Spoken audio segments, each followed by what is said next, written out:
अस्सलाम वालेकुम प्यारे बच्चों, कैसे हैं आप सब। उम्मीद है आप सब बिल्कुल ठीक होंगे। आज हम से पढ़ेंगे। से की आवाज से शुरू होती है। आइए से बनने वाली चीजों के नाम सीखते हैं। से समर, समर, समर।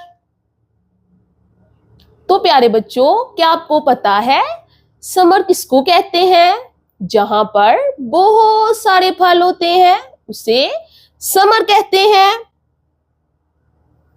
से सुरैया, सुरैया, सुरैया।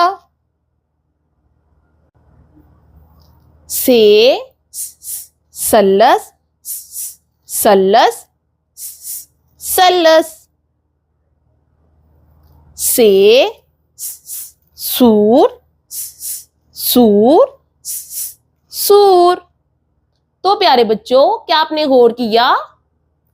समर, सुरैया, सल्लस और सूर, इनकी आवाज से शुरू होती है। जैसे समर, सुरैया, सल्लस, सूर। तो प्यारे बच्चों, इस सबक को अपने दोस्तों के साथ मिलकर पढ़ें। अल्लाह हाफिज।